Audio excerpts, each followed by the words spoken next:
Hey, so this is a controversial video because I'm controversial and I don't really give a fuck. So I just posted a status saying that you can safely assume you have created God in your own image if God hates the same people that you do. Now, we've already established that most of these wars and stuff that are going on are religious wars. It's all over their imaginary friend, basically.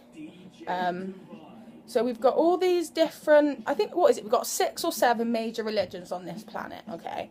And essentially, they all say that God is everything that exists. God is the all, the one, okay?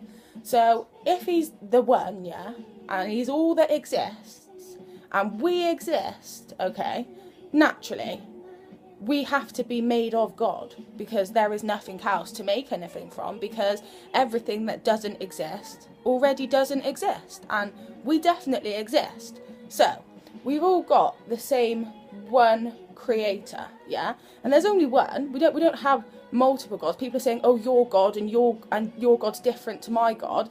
Don't be so arrogant. We've all got the same creator. Like, if you've chosen to adopt the beliefs of a man, of a human, that said that he has a better understanding and a better relationship with our creator than you can have, that's up to you. But that doesn't mean that people that haven't gone along with that are wrong, or people that see a different side of God are wrong. Like, for me personally, I have never been religious. I know God, don't get me wrong. Like, I know God in my heart. I carry God. I walk with God every day, everywhere I go. And I know that for a fact. I was born knowing that. Do you know what I mean? I was never told what to believe. My parents never kind of pushed any belief system on me. I was always allowed to find out myself. I believe God found me when I was 18. And I know what God is. God is love. God is not what the religions have made out that God is. What religions have said God is a blasphemy. That's a lie. They've said God is outside of us. God is this separate entity up in the sky that's going to judge us and punish us if we don't do all these things that these books have said we have to do. Guys, that's bullshit. Like, God is in your heart. God is love, God is truth, and God is light. That's what God is. God is creation, okay? So fear is the opposite, okay? So hate is not the opposite of love. If you imagine that God is the personification of love, and then the devil is the personification of fear. Everyone remembers that word from English class, yeah? When you turn something and make it human-like, yeah? So God is like the personification of love, and then the devil is fear, okay? So they exist in the sense that love and fear are polarities. They definitely exist, but essentially it's not something that's outside of us. They both exist in us. So then we've got in us, our soul is God and our ego is the devil. And you can apply it to everything. So essentially with all religions there's truth in it. And I don't say, oh, religions are bad in any sense, really, because at the root of all of them it's love. Because at the root of all of them is God. And I do agree with that, and I do know that. It's the corruption and the manipulation that comes with it. So if we can all accept that the governments are fucked up, okay, and that they're all controlled, and we know that we've got the Vatican in Rome, which is its own country, we've got the City of London, which is its own country, and then we've got Washington DC, which is its own country, separate from the countries that they're in, okay? So we've got the Vatican, which is controlling all beliefs. So we might have the illusion of different religions, but essentially it's all being controlled and it's all manipulated. What's really important now is that people find out who and what God really is, realise and know yourself as God, because we have to be God. We must be made of God, because there is nothing else to make anything from. When people realise our power as God and realise that we are all co-creating this reality, it's not like we've just been dropped here and we're dealing with it. We have created this. We have to take responsibility for this. See what I'm saying? And this is our true power, and this is what they don't want us to realise. They want us to think God is outside of us, and that if we don't do everything they say, because they seem to think they know God so much better than we do, if we don't do what they say, God's going to punish us. That's bullshit. That's a blasphemy. That's a sin. That's a crime against creation. to manipulate people into this fear-based belief system around God, to be fearful of God. Why are you going to be scared of something that's all loving, all knowing, all forgiving?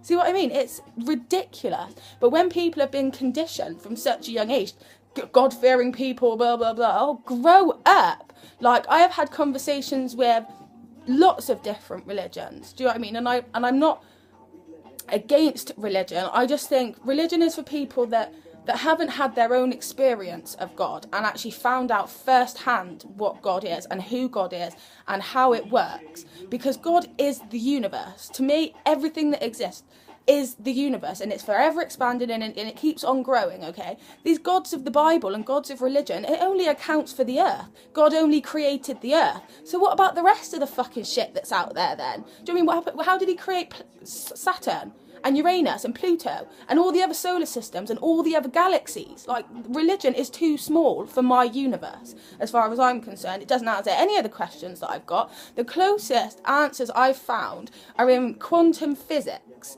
And this is literally explaining spirituality now. So we've got science and religion are total opposites. They hate each other. They can't mix at all. Then we've got spirituality and the modern science now, so quantum physics, metaphysics, are actually complementing each other. They're explaining the same thing, that we are all one. There is no separation. This is just a hologram, an illusion. And that's literally what it is. And if we can get to a place where we know this and we can enhance this power and use it to our advantage, we'll start creating something very different. But people, first of all, need to realise our power is in us. We are the power. We are the people. None of this would be happening if it wasn't for us. So we can all say, oh, we can blame them. We're just doing as we're told. That's the fucking problem. Stop doing as you're told and do what feels right. It's not difficult. I mean, it is difficult because it's really scary because you're going to have to step outside the box.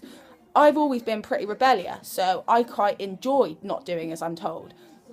I get a kind of thrill from it. Unless it's right. Only if it's wrong. Do you know what I mean? I won't do something if it feels wrong, if it goes against what I feel in my heart, because that's where God is, in your heart.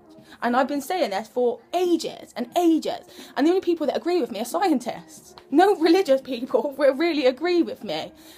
Scientists will say, yeah, we're talking about the same thing. Because I come at everything from a very scientific perspective. I don't just accept things based on faith. If it feels right and my intuition's telling me, then I'll go with it. Because as far as I'm concerned, my intuition is my connection with my creator, with source. So I meditate all the time. I haven't been doing it that much recently, but that's what got me out of my depression. Remember I was saying? So I meditated, which is like listening. That's what it is. Praying is talking to God. And people talk and talk and talk to God, but never wait for the answers. If you wait, he will answer you every single time in all different sorts of ways. Sometimes you'll have thoughts come to you and that'll answer your prayers and stuff, all sorts of ways. Do you know what I mean? You might hear a song on the telly that answers it. Something will happen if you wait for the answer. But people don't have the patience. They get all angry at God and take it all out on him, have a good old rant about it, and then think they got to go to some priest for forgiveness or something. No, like, stop being a child. Take control of your own life, your own beliefs. Find out what you believe in. Pray to God. I'm not saying don't. Do you know what I mean? Do it. Because praying is a state of gratitude, an attitude of gratitude. It's not asking for things. It's being grateful for what you have. And then meditation, you listen to the answers and you get inspiration and motivation, and it's amazing. Like, to actually have a real relationship and a real connection with our creator and with source is one of the most powerful relationships you will ever make. Ever. And I highly recommend that everyone tries to get a real connection rather than doing it through a religion and doing it through other people's experiences of their relationship with God. Because that's all it is. Someone has had their own direct connection and wrote it all down, instead of teaching people and saying to people, you have the ability, like everyone, to have your own relationship with God. Do it. Because we've only got one God. I know people say it's different gods for different religions, but it's not different gods for different religions. It's the one God. So get your head out your ass and go talk to him. Find out what you're supposed to be doing, because he will talk to you. And I know that might sound crazy. People are like, oh, this girl's a fucking nutcase. I don't really give a fuck, because I know I'm controversial. I will talk about politics and I will talk about religion, and they're the two topics that people always avoid. But I will talk about it because I don't care, and it needs to be said. Someone needs to say it. You need to wake up. Know your true power. I love you.